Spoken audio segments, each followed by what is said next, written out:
사랑하는 성도 여러분, 오늘은 사람의 마음에 대해 설명 मसीह में प्रिय भाइयों और बहनों, 주 안에서나 पिछले सत्र को मैं आज जारी रखूंगा। 우리는 마음이라는 말을 참 많이 इस 씁니다. संसार में विश्वास के लिए हम अक्सर हृदय के शब्द का इस्तेमाल करते हैं, 정확하게 लेकिन अगर हम किसी से पूछे कि हृदय होता क्या है तो मुश्किल से कोई ऐसा होगा जो इस प्रश्न का उत्तर दे सके।答뿐 아니라 वो आत्मा, प्राण और देह को 의미로 और आत्मा और प्राण में अंतर नहीं कर पाते हैं। 을 통해 여러분은 이제 अब आप साफ रूप से मनुष्य के हृदय को समझ रहे हैं आत्मा, प्राण और देह के इन संदेशों के द्वारा। 말씀들을 잘 양식 삼으시고 अगर आप इन संदेशों को साफ रूप से समझते हैं तो आप पिता परमेश्वर के हृदय को समझ सकते हैं जो आत्मा है। 또 구원의 섭리도 더 밝게 आप 깨달을 수 있으며 उद्धार के प्रावधान को भी समझ सकते हैं और पवित्र होने का मार्ग ढूंढ सकते हैं वचन के द्वारा। 오늘도 증거되는 말씀을 통해 मैं प्रभु के नाम से प्रार्थना करता हूं कि आज के इस संदेश के द्वारा आप अपने हृदय को समझें 이루시기를 और संपूर्ण आत्मिक हृदय को साध लें जो पिता परमेश्वर के सदृश है। 지난 시간에는 사람의 प्यारे भाई और बहनों, पिछले सत्र में मैंने आपको बताया था कि मनुष्य का हृदय क्या है। असल में मनुष्य का हृदय 영이라고 वो उसका आत्मा ही था जब सबसे पहले उसे रचा गया था। 아담에게는 परमेश्वर ने जब जीवन का श्वास उसमें फूंका तो आदम का हृदय जिसमें जीवन का बीज था वो उत्पन्न हुआ और उसमें सत्य का ज्ञान और आत्मा का ज्ञान भर दिया गया। 를 주셔서 यद्यपि उसका आत्मा परमेश्वर के जीवन के बीज के द्वारा रचा गया था, लेकिन उस बीज में उस वक्त कोई कार्य नहीं होता था 그 안에 진리의 지식들이 채워져야 하지. क्योंकि उस वक्त उसमें सत्य का ज्ञान नहीं था। उसको सत्य के ज्ञान से भर जाना था। 온전한 मान लीजिए, 구실을 यद्यपि आप मनुष्य के रूप में बनाए तो गए हैं, लेकिन आप अभी संपूर्ण व्यक्ति के रूप में कार्य नहीं कर सकते हैं क्योंकि उस वक्त उस बच्चे के अंदर संपूर्ण व्यक्ति के रूप में ज्ञान नहीं होता है। वो अपने माता पिता को उस वक्त नहीं जानता है जब वो पैदा होता है। वो नहीं जानता कि कैसे जीवन जीना है, सही और गलत का कैसे अंतर करना है।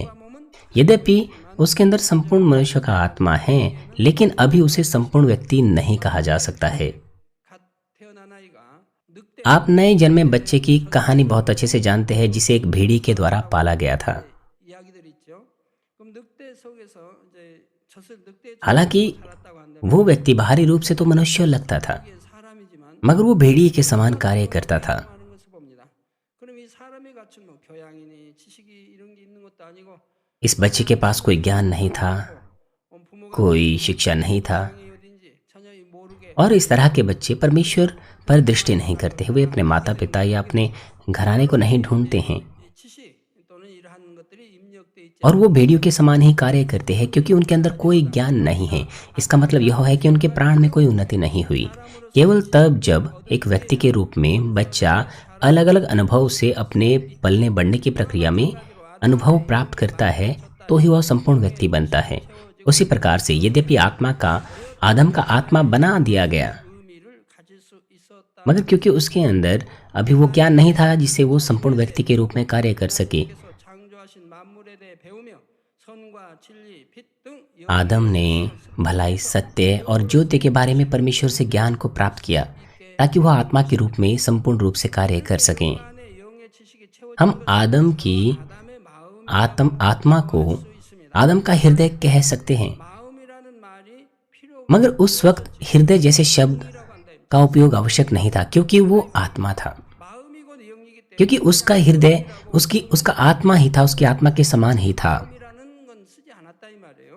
그런 इसलिए हृदय शब्द आवश्यक नहीं था, परंतु आदम के गिर जाने के बाद उसका आत्मा अब आत्मा नहीं कहलाया, 아담의 영이 आत्मा कहलाने के काबिल नहीं रहा 즉 점점점 죽 क्योंकि आदम का आत्मा मर गया था, गिरने लग गया था। अर्थात सत्य का ज्ञान एक एक करके वो खोने लग गया था, बजाय इसके असत्य का ज्ञान उसमें भरने लग गया।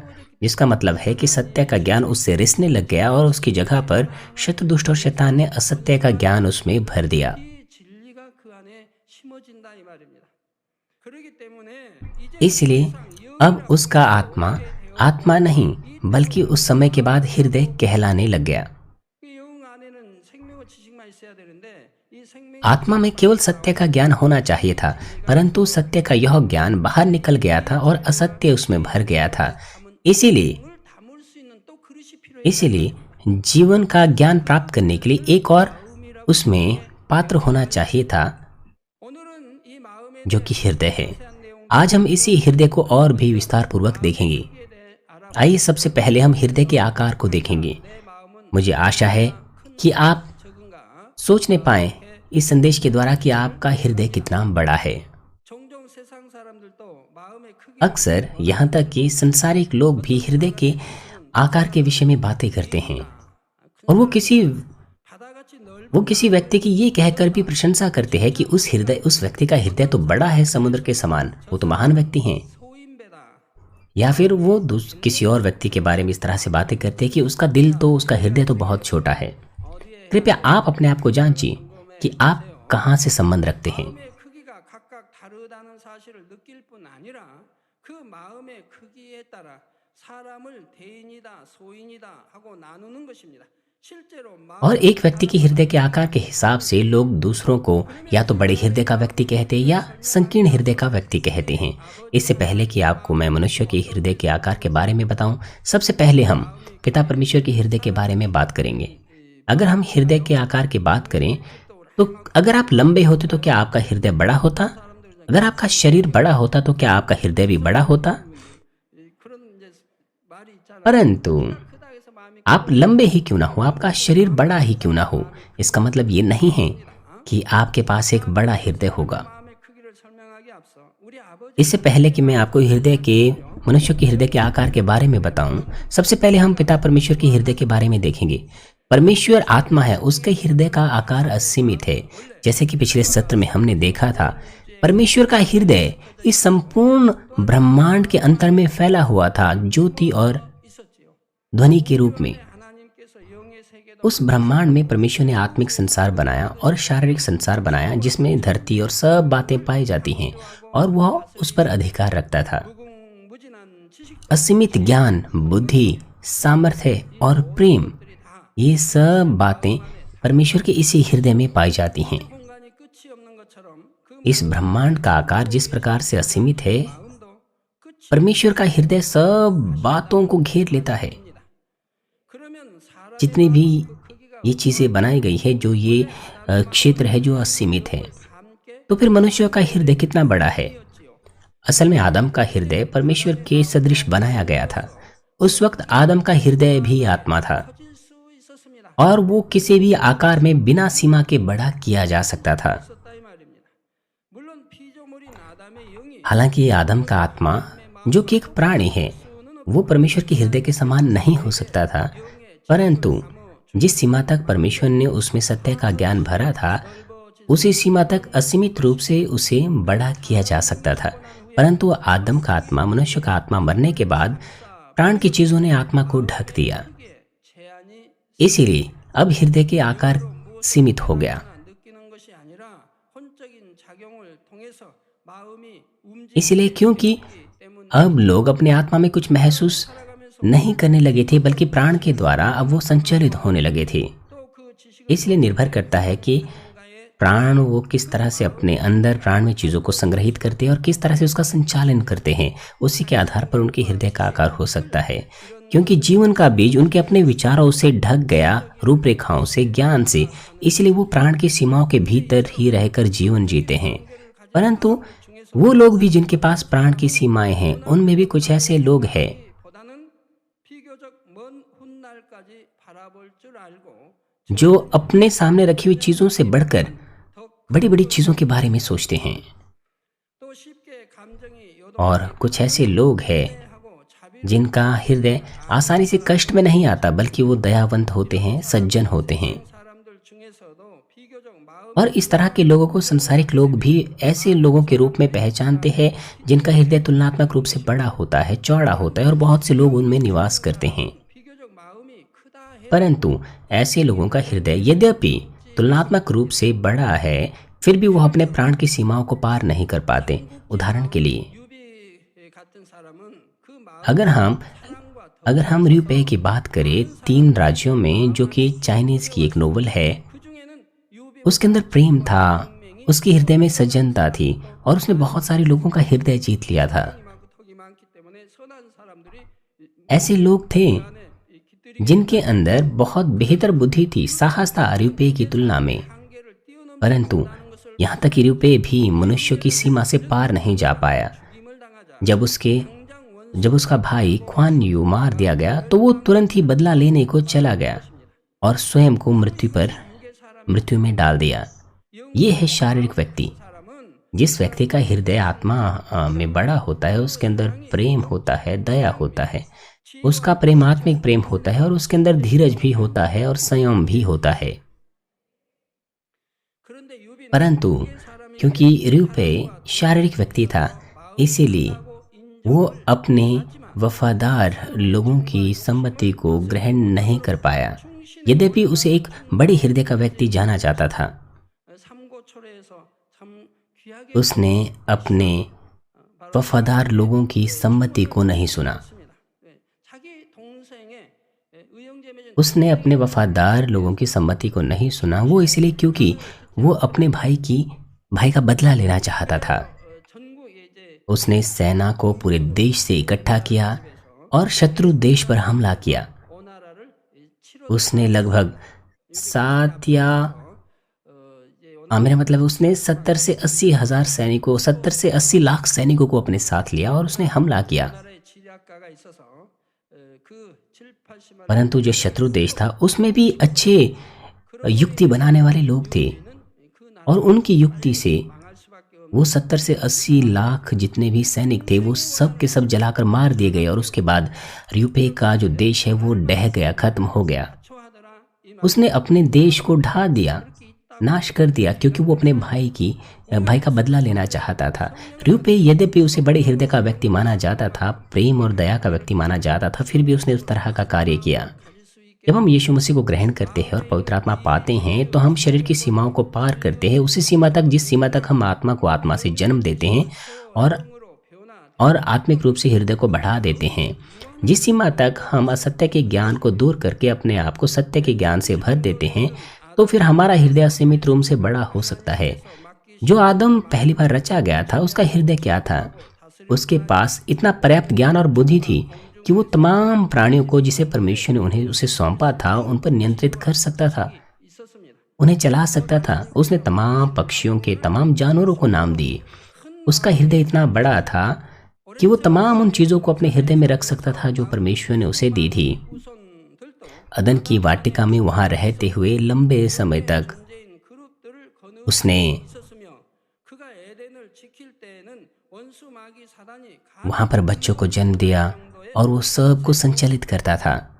यहाँ तक कि करूब है और जितने भी अदन की वाटिका में रखवाली करने वाले स्वर्गदूत है, सबको, यहाँ तक कि शत्रु दुष्ट भी वहाँ पर उसके करीब आने की कोशिश नहीं करते थे। हम भी बुद्धि, ज्ञान, अधिकार जो पिता आत्मा है उससे प्राप्त कर सकते हैं, जिस प्रकार आदम के पास था। वो इसीलिए क्योंकि हम अपने हृदय में ना केवल शारीरिक संसार की चीज़ों को रख सकते हैं बल्कि आत्मिक संसार की भी। हम उन चीज़ों को समझ सकते हैं जिन्हें मनुष्य जो शारीरिक है कभी नहीं समझ सकता, और वो काम कर सकते हैं जिन्हें शारीरिक व्यक्ति कभी नहीं कर सकता।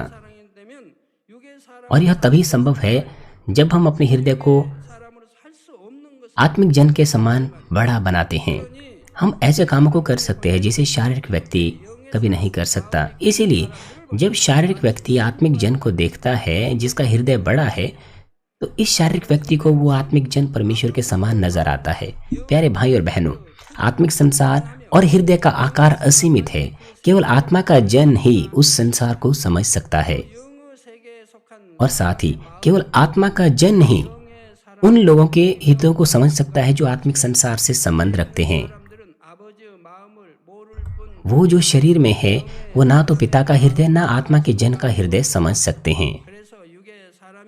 इसीलिए यदि शारीरिक जन आत्मिक जन को अपने हृदय की सीमा से समझने की कोशिश करे तो वो बहुत सारी चीज़ों का न्याय करने की कोशिश करते हैं। जब लोग आज बाइबल पढ़ते हैं तो वो बहुत चीज़ों का न्याय करते हैं बाइबल में जो हमारे विश्वास के पूर्वज हैं। वो अपने हृदय को पवित्र आत्मा की प्रेरणा से नहीं भरते हैं, बल्कि वो वचन को अपने ज्ञान और अपने विचार के आधार पर अनुवाद करने की कोशिश करते हैं। उदाहरण के लिए जब परमेश्वर ने अब्राहम को उसके इकलौते पुत्र इसहाक को बलिदान करने के लिए होम बलि करके अर्पण करने के लिए कहा, तो कुछ लोग सोचते हैं कि अब्राहम के लिए इस आज्ञा का पालन करना बहुत मुश्किल रहा होगा। वो अवश्य ही बहुत बार वापस जाना चाहता होगा जब वह होम बलि चढ़ाने की योजना बना रहा था। वो कहते हैं कि परमेश्वर ने उसे 3 दिन का समय दिया, 3 दिन की दूरी का समय दिया कि वो अपना मन बना सकता था, और यह उसके विश्वास को जांचना था। अब्राहम बीच में अपना मन बदल सकता था, परमेश्वर उसकी परीक्षा ले रहा था, और अब्राहम बहुत चिंता में था। जो भी है, अंत में उसने आज्ञा पालन कर ही दिया। कुछ लोग इस तरह से प्रचार करते हैं।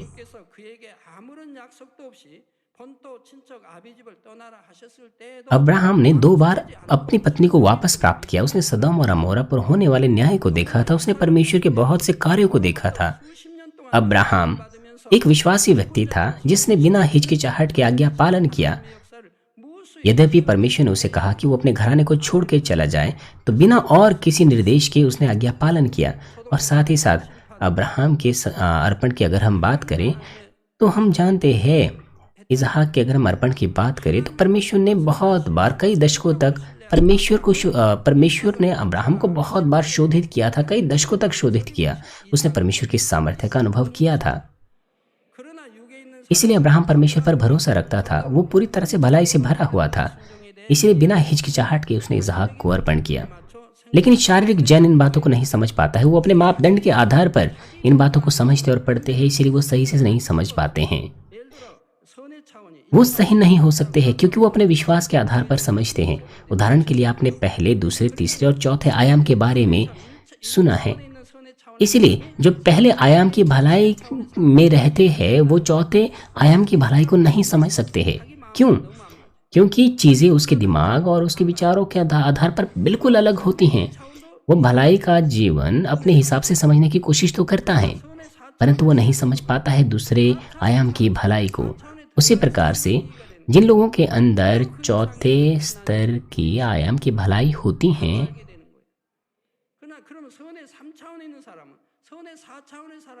तीसरे आयामी लोग चौथे आयाम की भलाई को नहीं समझ सकते, और उसी तरह से पहले आयाम का व्यक्ति दूसरे आयाम की भलाई को नहीं समझ सकता। केवल वही समझ सकता है जो उसी आयाम में पाया जाता है।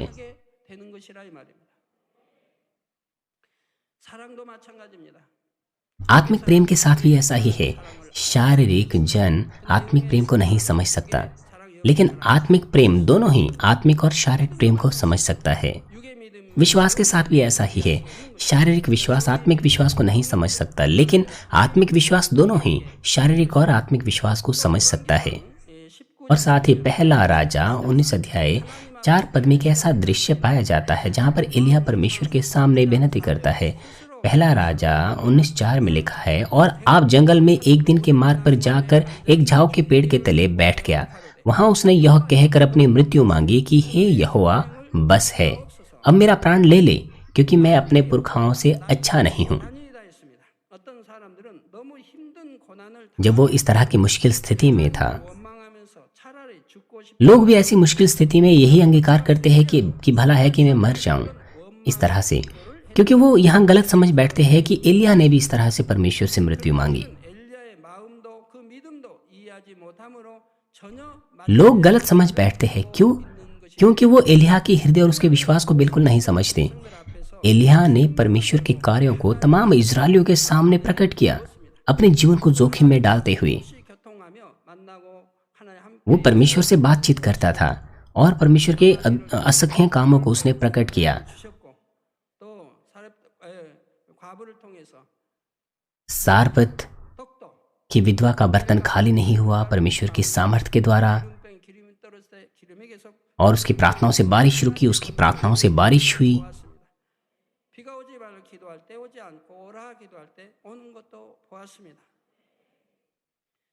850 अन्य जाति देवताओं के भविष्यद्वक्ताओं के साथ उसने युद्ध किया। स्वर्ग से उसने अग्नि उतार लाई। 3.5 साल के सूखे के बाद उसने बारिश कराई, और उसने परमेश्वर की सामर्थ्य को अद्भुत रूप से प्रकट किया। यद्यपि उसने परमेश्वर के कामों को दिखाया था, तब भी यजेबेल ने एलिय्याह को मारने की कोशिश की। इसीलिए उससे भागकर उसे जंगल में जाना पड़ा, और जंगल में उसने परमेश्वर से कहा कि परमेश्वर उसे मृत्यु दे। और वो अपने हृदय में दुखी था। दुखी होकर उसने प्रार्थना की क्यों? क्योंकि वह इजरायली लोगों पर बड़ी दया करता था जो नाश के मार्ग की ओर जा रहे थे। इसलिए परमेश्वर के प्रति महान प्रेम और उन लोगों के प्रति प्रेम के चलते उसने इस तरह की प्रार्थना की, क्योंकि उसके हृदय में बड़ा कष्ट हो रहा था जब उसने उन बुरे लोगों का सामना किया जिन्होंने और अधिक बुराई की, यद्यपि उसने परमेश्वर की महान सामर्थ्य को प्रकट किया था। इसीलिए शारीरिक व्यक्ति के द्वारा शिकायत करना कि बेहतर है कि मैं मर जाऊं, इस शिकायत से एलिय्याह की जो शिकायत थी वो बिल्कुल अलग थी। इस तरह से हम आत्मिक जन को उसी सीमा तक एहसास कर सकते हैं जिस सीमा तक अपने हृदय में हम आत्मा को जोत लेते हैं और पवित्र आत्मा की आवाज को सुनते हैं। इसीलिए आपको कभी भी व्यक्तिगत रूप से बाइबल का अनुवाद नहीं करना चाहिए और उसका प्रचार नहीं करना चाहिए। दाऊद के साथ भी ऐसा ही था। दाऊद का विश्वास बचपन से ही महान था। वो परमेश्वर का बहुत अधिक भय मानता था। वो हमेशा परमेश्वर पर केंद्रित रहता था। तो फिर क्यों परमेश्वर उसे पाप करने देता? क्यों गंभीर परीक्षाओं से गुजरने देता?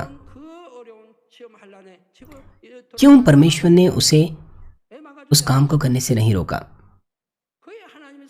ये परमेश्वर का प्रेम था। परमेश्वर दाऊद को एहसास करा सकता था, उसे पाप करने से रोक सकता था, मगर परमेश्वर ने ऐसा होने दिया क्योंकि दाऊद में अभी भी उसके स्वभाव में बुराई थी। परमेश्वर ने अपना मुख क्षण भर के लिए उससे फेर दिया ताकि दाऊद अपने आप को ढूंढ सके, अपने पापों को दूर कर सके। इस तरह से दाऊद ने अपनी बुराई को ढूंढा। जब परमेश्वर ने भविष्यद्वक्ता के द्वारा उसकी गलती को दर्शाया तो उसने तुरंत ही आमीन कहा। उसने बहाना नहीं बनाया, उसने पश्चाताप किया, भविष्यद्वक्ता का आज्ञा पालन किया। परंतु शाऊल परमेश्वर की दृष्टि में उचित नहीं था, उसने बहाने बनाए। यद्यपि जब भविष्यद्वक्ता ने उसकी गलती को दर्शाया था वो दूसरे लोगों पर दोष लगाने लगा, परंतु दाऊद ने तुरंत ही भविष्यद्वक्ता की डांट को माना, पश्चाताप किया और आज्ञा पालन किया। इस प्रकार परमेश्वर के द्वारा अनुमति प्राप्त आजमाइशों में वो पड़ा और उसने उनका धन्यवाद से सामना किया। और उसके बाद क्या हुआ? उन आजमाइशों के द्वारा वो एक पवित्र जन बनकर उभरा। वो एक ऐसा पवित्र जन बनकर उभरा कि वह स्वर्ग में एक बहुत ऊंचे पद पर जा पाया। इसलिए परमेश्वर ने उसे अपने हृदय के समान व्यक्ति कहा। यदि आप भी परमेश्वर के हृदय के सदृश व्यक्ति है तो परमेश्वर आपको शोधित करेगा, एक बड़ा पात्र आपको बनाएगा, आपका इस्तेमाल करेगा और आपको आशीष देगा। इसी प्रकार हम आत्मिक जन को उसी सीमा तक एहसास कर सकते हैं जिस सीमा तक हम पवित्र आत्मा के द्वारा अपने हृदय को आत्मा में जोतते हैं। इसीलिए पहला कुरिन्थियों 2:15 और 16 में लिखा है, आत्मिक जन सब कुछ जांचता है परंतु वह आप किसी से जांचा नहीं जाता, क्योंकि प्रभु का मन किसने जाना है कि उसे सिखलाएं, परंतु हम में मसीह का मन है। अर्थात जो आत्मा में जा चुके हैं वो सब बातों की जांच कर सकते हैं, क्योंकि उनके अंदर वो योग्यता है, क्योंकि वो बुराई से नहीं जांचते बल्कि वो भलाई में जांचते हैं, प्रेम में, इसलिए वो पाप नहीं है। और दूसरे उनको नहीं जांच सकते क्योंकि उनके अंदर कुछ है ही नहीं जो जांचा जाए। जो लोग आत्मा में जा चुके हैं कोई भी उनकी जांच नहीं कर सकता। यद्यपि परमेश्वर भी उन्हें नहीं जांचता तो कौन? इसलिए यहाँ पर लिखा है, क्योंकि प्रभु का मन किसने जाना है कि उसे सिखलाएं। अगर आप ऐसा करते हैं तो आप स्वयं प्रभु और परमेश्वर बन गए हैं। इसलिए आपको पता होना चाहिए कि ये पाप कितना बड़ा है। अगर आप दोष लगाते हैं, आपको पता होना चाहिए कि किसी की न्याय करना, निंदा करना ये बड़ा पाप है। क्यों? क्योंकि केवल इस बात को प्रभु ही जानता है। शारीरिक जन आत्मिक जन के हृदय को नहीं समझ सकता। शारीरिक जन आत्मिक जन और आत्मिक प्रेम को नहीं समझ सकता। इसलिए केवल परमेश्वर ही उसे कर सकता है। लिखा है, क्योंकि प्रभु का मन किसने जाना है कि उसे सिखलाए, परंतु हम में मसीह का मन है। इसलिए आपके पास मसीह का मन होना चाहिए। हमें प्रभु के मन के सदृश, हृदय के सदृश बनना है, उसके हृदय को प्राप्त करना है, उसके सदृश बनना है। प्रिय सदस्यों, यदि हमारे पास मसीह का मन है और आत्मा है तो हम ना गलत समझेंगे, ना न्याय और निंदा करेंगे, चाहे वो शारीरिक जन हो या आत्मिक जन हो। परंतु जिनके पास शारीरिक हृदय होता है, जो सीमित होता है, जिसमें असत्य होता है, वो अपने ही विचारों की सीमाओं में दोष लगाते हैं, न्याय करते हैं। उनके लिए उन चीजों को सोचना मुश्किल होता है जो उनके संकीर्ण मन से परे होती हैं। उदाहरण के लिए, यदि कोई व्यक्ति, 치고 눈을 피하면서 급히 지나간다면 여러분은 मान लीजिए अगर किसी से आप बैर रखते हैं, अगर वो आपके सामने से गुजरे तो आप उनके बारे में क्या सोचेंगे? 육이 있는 만큼 जिस सीमा तक आपके अंदर शरीर है, जैसे कि दुर्भावनाएं, ईर्ष्या, बैर, उसी सीमा तक आप उसका न्याय करेंगे। 자신도 상대에게 आप इस तरह से सोचेंगे 정을 이 품게 कि वो व्यक्ति आपके बारे में बुरा सोचता है, और इस तरह से आप अपने अंदर भी दुर्भावनाएं उत्पन्न करते हैं।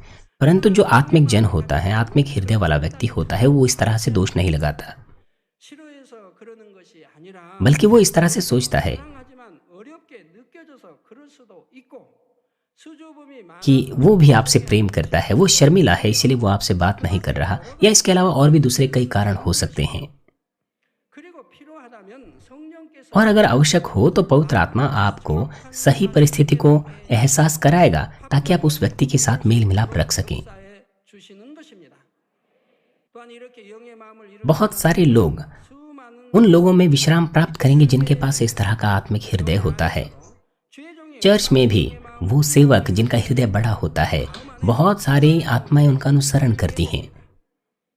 마음에 यदि पास्टर्स का मन संकीर्ण है 화평이 깨어지며 तो वो चर्च के कार्यकर्ताओं के साथ कष्ट में रहते हैं, उनमें कोई शांति नहीं होती, और उनकी वजह से भीड़ों को, मंडली को मुश्किलें ही मिलती हैं। परिवारों में भी, भाई बहनों में वो लोग एक दूसरे को गले नहीं लगा पाते, माता पिता अपने बच्चों को गले नहीं लगा पाते, माता पिता अपने बच्चों के विरुद्ध छोटी छोटी बातों पर दुर्भावनाएं रखने लग जाते हैं। 더 그냥 막 심부름을 시킨다든가 और ऐसे बहुत सारे ससुर हैं जो अपनी बहुओं को अपने हृदय में नहीं रख पाते हैं। 얼마나 불쌍해요. 부모 있는데 또 그냥 ऐसी बहुत सारी सांसें हैं, बहुत सारी सांस जो अपनी बहुओं को अपने हृदय में नहीं रख पाती हैं। 빨래 다 해야 되는데 얼마나 사랑 यद्यपि बहुएं उन्हें मम्मी कहती हैं, उन्हें पापा कहते हैं, 참 등 उनका कार्य करते हैं। 이런 얼마나 많이 있습니까? अगर माता पिता उन्हें गले लगाएं प्रेम के द्वारा तो ये अच्छी बात है, ये बहुत अच्छी चीज़ है। 며칠 परंतु क्योंकि वो नहीं कर पाते हैं ऐसा, वो एक दूसरे की ओर पीठ फेर देते हैं। माता पिता कभी कभार अपने ही बच्चों को नहीं समझ पाते हैं, कभी कभार तो कुछ दिनों तक उनसे बातचीत तक नहीं करते हैं। मुझे आशा है कि आप में से यहाँ पर कोई ऐसा काम ना करे, लेकिन संसार में ऐसे बहुत से लोग हैं, वो दूसरों को गलत समझते हैं। 부모님 책 मैंने अपने माता पिता के साथ कभी ऐसा नहीं किया, मैंने अपने माता पिता को कभी गलत नहीं समझा, 때리면 더 가까이 가지. चाहे उन्होंने मुझे मारा ही क्यों ना हो।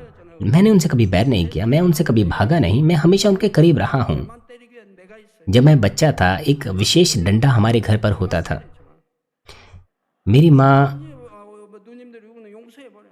아래인 저만 건 잘못했다. 하고 저만 때린 매인데 저 매그 한 번도 मेरी माँ 저매 없었으면 좋겠다. 해본 적이 없어. 지금 वो मुझे डंडे से मारती थी। मैं सोचता था कि वो डंडा कहीं खो जाए। 부러뜨려 버렸을지도 모르는데 그저매 वो बहुत लंबा डंडा हुआ करता था। 마포 같은 거 재난 김에 वो- 빈자매 있잖아요. उस डंडे से मुझे मारती थी 새로 깎아줬나요? और फिर बहुत दर्द होता था, 걷고 아직도 걷고 때리고 बिल्कुल लाल हो जाता था पूरा पैर। 맞아 척척 서면서 그냥 꽤 아프죠. 아 10 या 20 बार वो मुझे मारती थी। हालांकि कभी कभार तो मैं कुछ गलत भी नहीं करता था, परंतु वो कहती थी कि मैंने गलती की है। 누님하고 싸우고 वो इसीलिए क्योंकि मैं अपनी बड़ी बहन से लड़ता था। 그래도 서운해 보지 않아. 그렇게 때려도 परंतु फिर भी मेरी मम्मी के प्रति मेरे अंदर कोई दुर्भावनाएं नहीं थी, मैं हमेशा उनके पास रहता था। 아무리 때리고 맞을 이제 जब मेरी माँ मुझे मारने वाली होती थी, मैं तब भी भागता नहीं था। 국민학교 도망가 본 일 없어. 그러니까 제 위에 저기 이 정순 권사님이 इसलिए मेरी बड़ी बहन मुझसे कहती थी कि मैं भाग जाऊं, वो खुद भाग जाती थी 도망을 가버려 차라리. 그 어머니 화가 풀린다. ताकि मेरी माँ का गुस्सा ठंडा हो जाए, लेकिन मैं भागता नहीं था। 그런데 뭐 부모님에게 लेकिन कुछ ऐसे लोग हैं जो अपने माता पिता को गलत समझते हैं और फिर दुर्भावनाएं रखते हैं और कई दिनों तक उनसे बातचीत नहीं करते। 같은 어머니 핏줄 और साथ ही भाई बहनों के बीच भी जो एक ही माता पिता से पैदा हुए, वो एक दूसरे को नहीं समझ पाते हैं और एक दूसरे के प्रति दुर्भावनाएं रखते हैं। 또는 뭐 남동생 누님 और 끼리도 서로 इस तरह के ऐसे बहुत सारे मामले हैं जो टीवी ड्रामास में और फिल्मों में काफी समय पहले दिखाए जाते थे। 보면 옛날에 이제 영화 보면 그런 거 얼마나 많이 나와. 아무것도 아닌 일을 가지고 서서히 다투고 वो छोटी छोटी बातों पर झगड़ते हैं, 짜증내고 서로 그냥 वो गुस्सा होते हैं, दुर्भावनाएं रखते हैं।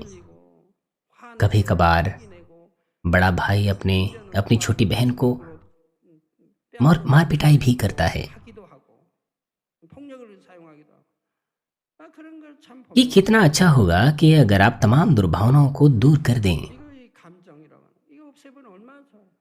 감정. 이 감정도 आप एक दूसरे के प्रति अच्छी भावनाएं रख सकते हैं, इसलिए कृपया तमाम दुर्भावनाओं को एक दूसरे के प्रति आप दूर कीजिए। तो फिर ये कितना शांतिमय होगा, सुविधाजनक होगा। 소원을 가진 이런 कितनी अच्छी बात होती है कि सभी लोगों के साथ हम शांति में रहें। 그러면 얼마나 편안하고 좋겠습니까? उदाहरण के लिए, 모두 화평 अगर भाई, मेरा मतलब है अगर कोई भाई बाहर जा रहा है तो वो परिवार के दूसरे व्यक्ति को उसके बारे में बता सकता है कि मैं यहाँ जा रहा हूँ, वहाँ जा रहा हूँ और मैं इतने समय वापस लौटूंगा। 너 가족에 있는 누구에게 신고를 해. तो फिर परिवार के लोगों को उसके बारे में चिंता नहीं होगी। 몇 시쯤에 들어올 예정이다 하고 가야죠. 그러면 가족들이 염려를 안 하잖아요. 그 시간까지는 염려를 안 परिवार के लोग उस समय तक उसके बारे में चिंता नहीं करेगी, क्योंकि परिवार के लोगों को पता होगा कि वो कहाँ पर है और वो कब वापस आएगा। और साथ ही माता पिता को भी अपने बच्चों को बोलना चाहिए कि वो कब वापस आएंगे। और सभी भाई बहनों को 하면 얼마나 좋아요. एक दूसरे को बताना चाहिए 우리도 마찬가지. इसके बारे में। और जब वो वापस आते हैं तो उन्हें अपने माता पिता को नमस्कार करना चाहिए, उनका अभिवादन करना चाहिए। 몇 시쯤 들어올 예정이다. और जब छोटा भाई है उसे भी, यहाँ तक कि अपने बड़े भाई को वो बता सकता है कि मैं इस जगह पर जा रहा हूँ और इतने समय वापस आऊँगा। 그럼 가족이 나중에 염려. और अपनी माँ को भी इस बात को वो बता सकते हैं। ये कितनी अच्छी बात होगी। मगर कुछ ऐसे लोग हैं जो अपने परिवार के लोगों को बिल्कुल नहीं बताते हैं, फिर परिवार के लोग उनके बारे में चिंता करते हैं। 우리 성도님 진리하는 것도 사는데 क्या आप में से कोई ऐसा है जो ऐसा करते हैं? अगर आप सत्य में जी रहे हैं तो मुझे नहीं लगता कि आप ऐसा करते हैं। लेकिन अगर आपका परिवार इस प्रकार का है तो हर व्यक्ति के लिए चीज़ें कितनी मुश्किल होती हैं। 싸울 것이고 उन लोगों में हमेशा दुर्भावनाएं होती है, झगड़ा होता है और वो एक दूसरे के ऊपर दोष लगाते हैं। 그 वो छोटी छोटी बातों पर झगड़ते हैं। 싸운다 이 말이에요. अगर वो किसी बात के विषय में विवाद करते हैं 빨리 버리려고 해야 돼. 괜히 왜 싸우? तो उन्हें अपने ही पापों के विरुद्ध संघर्ष करना चाहिए। क्यों उन्हें परिवार के दूसरे व्यक्ति के साथ लड़ना है? आप क्यों अपने पति अपनी पत्नी को नहीं समझते हैं? जिनका हृदय छोटा होता है 작은 만큼 वो एक दूसरे के प्रति दुर्भावनाएं रखते हैं, मेल मिलाप भंग करते हैं और झुंड में मुश्किलें उत्पन्न करते हैं। 나를 사무실에 보면 जब आप अपने छोटे से दल को देखते हैं, उस छोटे से दल में भी जिसमें थोड़े से सदस्य होते हैं, 서로가 그냥 उसमें भी शांति नहीं होती, उसमें संघर्ष चलता है। 사람 힘들어하고 아래 사람 कुछ लोग संघर्ष अपने कुछ सीनियर की वजह से करते हैं और साथ ही सीनियर्स भी जूनियर्स की वजह से, क्योंकि वो उनकी नहीं सुनते, वो भी संघर्ष का सामना करते हैं। 사람이 좀 깡 अगर जूनियर्स नम्र हो और सीनियर 그럼 아래 बहुत कड़े हो 사람씩 가서 포용해 버려요. तो फिर जूनियर क्या करें? वो अपने सीनियर को गले लगाना चाहिए उसको, तो उसको मुश्किल नहीं होगी। 저렇게 지져가는 보이나 आप समझते हैं कि आपका सीनियर काफ़ी स्ट्रिक्ट है, 품어버리면 아무렇지 इसलिए आपको क्या करना है? 마찬가지. 아래 말을 안 उन्हें समझना है, 할거 없어요. तो फिर कोई समस्या नहीं होगी। और साथ ही सीनियर को भी मुश्किल में नहीं पड़ना होगा, क्योंकि आप जूनियर उनकी सुनते हैं। 그래서 잘 가르쳐서 영으로 이끌도록 이렇게 해 나가면 되는데 사람마다 성격이 달라요. वो अभी भी जूनियर है क्योंकि वो आत्मा में नहीं आए हैं, इसलिए आप अच्छे से उनकी अगुवाई कीजिए। आत्मा में आने के लिए आप उन्हें सिखाइए। 서로가 이해해 줘. लेकिन कुछ लोगों का चरित्र बिल्कुल अलग होता है, उनकी शिक्षा अलग होती है, इसलिए आप उन्हें समझिए, उन्हें गले लगाइए। 자, 그러나 आप एक दूसरे को मुश्किल में न डालें, एक दूसरे को समझे, एक दूसरे को गले लगाए, तो आपका जो कार्यालय है वो कितना शांति में बना रहेगा। मगर यदि कोई सेवक आत्मा में अपने आप को साध ले तो उसका हृदय बड़ा होगा, वो बहुत सी आत्माओं को अपने हृदय में रख पाएगा और वो परमेश्वर के प्रेम को लोगों को एहसास करा पाएगा और परमेश्वर की सामर्थ्य का प्रकटीकरण करा पाएगा। इस तरह के पास्टर्स वो सब लोगों को समझ पाएंगे, सह पाएंगे, ऐसे लोगों को भी जो मुश्किल उत्पन्न करते हैं। 아니라 육적으로 तो यहाँ पर स्वतः जागृति होगी, 영으로 이 उन्नति होगी। 마음을 넓히 सिर्फ आत्मिक रूप से ही नहीं बल्कि शारीरिक संसार पर भी ऐसा ही है। अगर आप अपने आप को आत्मा में साथ लें, अपना हृदय बड़ा बनाएं, 듣고 인도를 받으니 तो आप अपने हृदय में बहुत से लोगों को रख सकते हैं। आपका व्यापार, आपकी कार्यशाला वो बड़ी होगी, आप बुद्धि और योग्यता से कार्य करेंगे। 보았습니다. 자, अभी तक हमने हृदय के आकार के बारे में देखा। जिस सीमा तक आपके पास आत्मा का ज्ञान होता है और आत्मा का हृदय साथ लेते हैं, उसी सीमा तक आपका हृदय बड़ा होता है। 여러분이 온전히 영의 마음으로 और अब 이루기 위해서는 आत्मा का हृदय पूर्ण रूप से साधने के लिए आपको उन चीज़ों के बारे में पता होना चाहिए जिससे आपका हृदय बनता है। आपको पता होना चाहिए कि किस तरह का हृदय या किस तरह का असत्य आपके हृदय में है, ताकि उस तरह के असत्य के ज्ञान को आप दूर करके सत्य के ज्ञान से भर दें। 선을 쫓기 원하는 यदि आप अपने हृदय को जांचें तो सबसे पहले 있습니다. 그리고 명백하게 ये स्पष्ट है कि उसमें सत्य का हृदय होता है जो भलाई में चलना चाहता है, और उसमें असत्य भी होता है जो बुराई करना चाहता है। 어쨌든 이 두 가지 लोगों के अंदर सत्य और असत्य के हृदय का अलग अलग प्रतिशत होता है, मगर जो भी है उनके अंदर ये दो प्रकार के हृदय होते हैं। जब आप कोई निर्णय लेते हैं या कुछ सोचते हैं तो निर्भर करता है कि सत्य का हृदय ताकतवर है या असत्य का हृदय ताकतवर है। इसी के आधार पर आप निर्णय लेते हैं। अगर आपके अंदर और अधिक बुराई है तो आपका निर्णय बुराई की ओर होगा, अगर आपके अंदर भलाई है तो वो भलाई की ओर होगा। जो भी है, ये दो प्रकार के हृदय होते हैं। 이 두 가지 लेकिन यहाँ पर एक और प्रकार का हृदय भी होता है, वो है उसका स्वभाव, 성이라는 것입니다. वो है किसी व्यक्ति का स्वभाव। इस स्वभाव में सत्य और असत्य मिश्रित होते हैं, 스스로가 발견한 इसलिए अपने स्वभाव में असत्य को ढूंढना मुश्किल हो जाता है। 발견해서 버리면 되는데 आप इसे स्वयं से ढूंढ सकते हैं, दूर कर सकते हैं, परंतु बहुत बार आप इसे नहीं ढूंढ पाते। 하나님 말씀대로 इसीलिए बाहरी रूप से तो आप परमेश्वर के वचनानुसार जीते हैं, उसकी आज्ञाओं को मानते हैं, परंतु अपने स्वभाव में आप बुराई को नहीं ढूंढ पाते हैं। 이 본성적 악을 발견해서 버려야 लेकिन आत्मा में आप केवल तभी जा सकते हैं जब आप अपने अंदर की इस बुराई को ढूंढें और इसे दूर करें। इसीलिए क्योंकि परमेश्वर अपने बच्चों से प्रेम करता है, इसलिए वो आपको अनुग्रह देता है ताकि अपनी बुराई को अपने अंदर से आप ढूंढ सकें। 하나님 은혜를 주십니다. वो आपको आजमाइशी देता है इसीलिए, 주시는 거예요. और आजमाइशों के द्वारा आप अपने स्वभाव की बुराई को ढूंढते हैं और उसे दूर करते हैं। 이것이 본성적인 악이라 이 말입니다. 이게 이제 발견되어야 그걸 이제 버릴 수가 있죠. केवल तभी आप पवित्रीकरण को साध सकते हैं और आत्मा में जा सकते हैं। केवल तब जब अपनी बुराई को अपने स्वभाव में आप ढूंढते हैं, उसे दूर करते हैं, तभी आप परमेश्वर की इस साधारण आज्ञा का पालन कर सकते हैं जो हमसे कहता है कि सदैव आनंदित रहो, निरंतर प्रार्थना में लगे रहो और सब बातों में धन्यवाद दो। 또 기쁨이 나오고 इसलिए आप आनंदित रह सकते हैं, धन्यवाद दे सकते हैं हर परिस्थिति में। ये आनंद वो आनंद है जो ऊपर से परमेश्वर के द्वारा दिया जाता है, और साथ ही ये वो आनंद होता है जो आपके हृदय में उमड़ता है। ये आनंद आपके हृदय की गहराई से आता है, जो जिसे कोई नहीं छीन सकता। कोई भी उस आनंद को नहीं छीन सकता जो आपके अंदरूनी मनुष्यत्व से आता है, चाहे कोई भी आजमाइश, मुश्किल या कठिनाई क्यों ना हो। 나와야 되는 이 기쁨. आपके पास इस तरह का आनंद होना चाहिए, और ऐसा आनंद पाने के लिए आपको आत्मा में जाना है।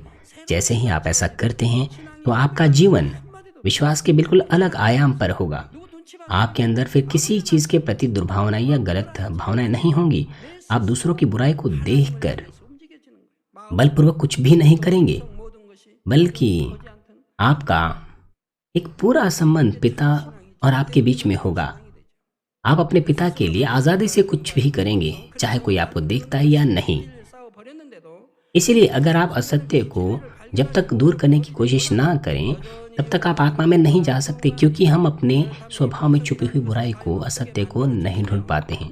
तो फिर यह स्वभाव बनता कैसे है, कैसे हम उसे ढूंढें, कैसे हम इसे दूर करें, 다음 시간에 इसके बारे में मैं आपको अगले सत्र में बताऊंगा। 결론을 말씀드립니다. 사랑 आइए मैं इस संदेश का सारांश आपको दूंगा। प्रिय सदस्यों, कुछ लोग गलत समझ बैठते हैं 편벽되어진다고 오해를 합니다. कि जब लोग चर्च जाते हैं तो वो संकीर्ण व्यक्ति या फिर पक्षपाती बन जाते हैं। 도 끊고 세상적인 관계들을 끊어 나가니 좁아지고 वो कहते हैं कि इसकी वजह से उनको व्यापार करना मुश्किल हो जाता है। वो लोग कहते हैं कि मसीह लोग तो संकीर्ण मन के व्यक्ति है, क्योंकि वो शराब पीना, धूम्रपान करना छोड़ देते हैं, संसारिक रिश्तों को छोड़ देते हैं। परंतु अगर हम आत्मा का हृदय साध लें तो हम संकीर्ण नहीं बनेंगे, बल्कि परमेश्वर में असीमित हो जाएंगे और हम सब बातों को अपने हृदय के द्वारा कर पाएंगे। यद्यपि इस शारीरिक संसार में हमारे कोई शारीरिक रिश्ते ना हो, हम शारीरिक चीज़ों को उनके साथ ना भी करें, फिर भी हम उन्हें गले रख सकते हैं उस ऊंचे स्तर की बुद्धि के द्वारा जो पिता की ओर से आती हैं, और साथ ही हम सब बातों को अपने अधीन कर सकते हैं। इसलिए दूसरा कुरिन्थियों 6:11-13 पद में लिखा है, 향하여 우리 हे कुरिन्थियों, हमने खुलकर तुमसे बातें की हैं, हमारा हृदय तुम्हारी ओर खुला हुआ है। तुम्हारे लिए हमारे मन में कुछ सकेती नहीं, पर तुम्हारे ही मनों में सकेती है। पर अपने लड़के वाले जानकर तुमसे कहता हूँ कि तुम भी उसके बदले में अपना हृदय खोल दो। इसलिए कृपया अपने हृदय के पात्र को बड़ा कीजिए। और साथ ही यूहन्ना 17:23 पद कहता है, मैं उनमें और तुम मुझ में कि वे सिद्ध होकर एक हो जाएं और जगत जाने की 보내신 것과 또 나를 तू ही ने मुझे भेजा है। 사랑하신 것을 जगत इस बात को जाने कि तू ही ने मुझे भेजा और जैसा तूने मुझसे प्रेम रखा वैसे ही उनसे प्रेम रखा। यदि आपने आत्मा का हृदय साध लिया है, प्रभु के हृदय को साध लिया है, तो हमारे पास प्रभु और पिता का हृदय होगा। तो हम प्रमाणों को दिखा पाएंगे कि परमेश्वर हमसे प्रेम करता है उन आशीषों के द्वारा जो हम पाते हैं। मैं आपसे विनती करता हूँ कि आप परमेश्वर के वचन को अपने हृदय में रखें और आत्मा का असीमित ज्ञान प्राप्त करें। मैं आपसे हमारे प्रभु के नाम से विनती करता हूँ कि आप संकीर्ण व्यक्ति ना बने, संकीर्ण मन के व्यक्ति ना बने संसारिक लोगों के समान, बल्कि आदम के समान विशाल हृदय के व्यक्ति बने जो सब बातों को अपने अधीन रखता था, सब बातों पर नियंत्रण रखता था। आइए संदेश पर सोचते हुए सभी लोग साथ मिलकर प्रार्थना करेंगे। 하나님이 원래 아담을 영으로 지으신 이후 아버지 영의 지식이 그 마음에 채워지는 만큼 하나님 마음과 같이 무한한 마음으로 넓어져 갔는데 아버지여 정말 범죄한 후에 그 영의 혼에 갇힌 다음에는 그 아버지여 마음이 결국 제한되는 분야 아무리 덕과 사랑이 많은 자일지라도 어떤 한계가 오면은 아버지 그런 아버지 온전치 못한 모습들이 나오는 것을 볼 수가 있습니다. 그러니 아버지 우리가 정녕 주님의 마음을 온전히 이루어서 아버지 우리의 의와 틀과 이런 혼재인 것들을 깨뜨려서 우리의 마음을 넓히게 도와주시고 우리 안에 비진리의 마음 또 본성에 있는 악을 발견해서 버려나갈 때 주님의 마음을 닮아 큰 마음 온전한 마음이 될 수 있다고 했사오니 이 말씀이 생명과 능력되게 축복해 주옵소서. 우리 주 예수 그리스도 이름으로 기도하옵나이다. 아멘. 영상을 통해 준비된 당장의 환자 기도를 받으시겠습니다. 아프신 분들은 아픈 곳이나 연약한 곳에 손을 얹고 기도 받으시고 아프지 않으신 분들은 가슴에 손을 얹고 마음의 소원을 위해 믿음으로 기도 받으시기 바랍니다. 할렐루야. 전능하신 사랑의 아버지, बीमारों के लिए सीनियर पास्टर की प्रार्थना ग्रहण करेंगे। अपना हाथ अपने बीमार अंगों पर रखें। अगर आप बीमार नहीं, अपना हाथ अपनी छाती पर रखें। इस वक्त इस प्रार्थना को ग्रहण करें। हालेलुया। सर्वशक्तिमान प्रेमी पिता परमेश्वर कृपया अपना हाथ उन तमाम लोगों पर रखें जो इस वक्त इस प्रार्थना को ग्रहण कर रहे हैं, जो इस प्रार्थना को GCN इंटरनेट पर स्थानीय कलीसियाओं में और संसार भर में इस प्रार्थना को ग्रहण कर रहे हैं। उनके तमाम नकारात्मक विचार और शक दूर कीजिए, तमाम क्लेश और आजमाइशें दूर कीजिए। सिर से लेकर पैर तक सभी अंदरूनी अंग, कोशिकाएं, ऊतक और तंत्रिकाएं और जो भी बीमार अंग है उन्हें पवित्र आत्मा की आग के द्वारा जला दीजिए और मूल ज्योति के द्वारा। यीशु मसीह के नाम से मैं आज्ञा देता हूँ, शत्रु, दुष्ट और शैतान, सभी बीमारियां, रोगाणु, विषाणु और निर्बलताएं दूर हो, ज्योति आ जाएं। कृपया उनके सभी असाध्य और अंतकारी रोग पवित्र आत्मा की आग के द्वारा झुलसा दीजिए। सभी प्रकार की महामारियां, मलेरिया सहित दूर कीजिए। सभी संक्रामक 몸살, 독감 등 각종 유행성 질병도 다 물러가라. 어떠한 유행성 질병균도 틈타지 않게 지켜 주옵소서. 위암, 폐암, 간암, 유방암, 자궁암, 대장암, 피부암 등 각종 암과 에이즈, 백혈병, 뇌졸중, 고혈압, 저혈압, 심장병, 폐병, 위장병, 당뇨, 부인병, 피부병, 갑상선 질환과 모든 염증도 깨끗게 하여 주옵소서. 소아마비, 중풍, 관절염, 디스크도 온전케 하여 주옵소서. 요통, 두통, 신경통을 비롯한 모든 통증은 사라질지어다. 간질, 자폐증, 우울증, 조울증, 노이로제 등 모든 정신질환도 물러가라. 모든 마비된 것도 풀어지고 일어나 걷고 뛸지어다. 눈도 잘 보이게 하옵시고 귀도 잘 들리게 하여 주옵소서. 소경은 눈을 뜨고 기머거리는 들으며 벙어리는 말할지어다. 각종 사고, 후유증도 깨끗게 하시고 부러진 뼈도 붙여 주옵소서. 화상 입은 것도 온전케 하옵시고 화기암 물러가라. 열도 물러가라. 아버지 흉터 나지 않게 역사해 주시기 원합니다. 마약을 비롯하여 각종 약물과 독극물, 중독도 깨끗함을 입을지어다. 죽은 신경과 세포가 살아나며 죽은 자도 살아나게 하여 주옵소서. 잉태의 축복도 주시기를 원합니다. 잉태의 축복을 받으라. 예수 그리스도의 이름으로 명하노니 원수마귀 사단아, 하늘 공중 곳에 잡은 악의 영들아 물러가라. 그의 사자들도 물러갈지니라. 이 땅의 악한 영, 더러운 영, 거짓되고 간사한 영, 의간질하고 미혹하는 모든 어둠들은 물러가라. 모든 흉악의 결박을 풀고 어둠아 물러가라. 빛이여 임하라. 아버지 하나님, 부르짖어 기도할 수 있는 능력을 주시고 죄를 버리고 성결될 수 있는 능력을 주옵소서. 영원히 잘됨같이 범사에 잘되게 하시고 가정의 복음화도 이루어 주시기를 원합니다. 한 주간도 모든 사고와 재앙으로부터 지켜주시고 불통이 없는 형통한 삶을 살 수 있도록 축복해 주옵소서. 성령의 불담으로 천군 천사와 पवित्र आत्मा के अग्नि में बाड़े में स्वर्गीय सेना स्वर्गदूतों और अपनी धधकती आंखों के द्वारा अपने सभी बच्चों को, उनके घर, कार्यशालाओं और व्यापारों को सुरक्षा दीजिए। 지와 명철 विद्यार्थियों को बुद्धि और समझ दीजिए। जोश और जुनून मेहनत से पढ़ाई करने के लिए उन्हें दीजिए। 마음과 생각 कृपया उनका हृदय और मन संसारिक चीजों से दूर रखें और वो परमेश्वर को और भी अधिक जोश के साथ प्रेम करने पाएं। 주옵소서. 하나님의 चाहे आपके बच्चे खाएं पीं या जो कुछ भी करें, इन सब में वो अपना जीवन पिता परमेश्वर आपको महिमा देते हुए जीने पाएं। 주시기를 원합니다. 나는 वे जीवित परमेश्वर की गवाही ये कहकर देने पाएं कि मैं परमेश्वर से मिला हूँ, मैंने परमेश्वर का अनुभव किया है, उससे उत्तर और आशीषें प्राप्त किए हैं। 아버지 하나님 पिता परमेश्वर आपका धन्यवाद। सारी महिमा केवल आपको मिले। 우리 주 हमारे प्रभु यीशु मसीह के नाम से मैं प्रार्थना करता हूँ। 나이다. आमीन।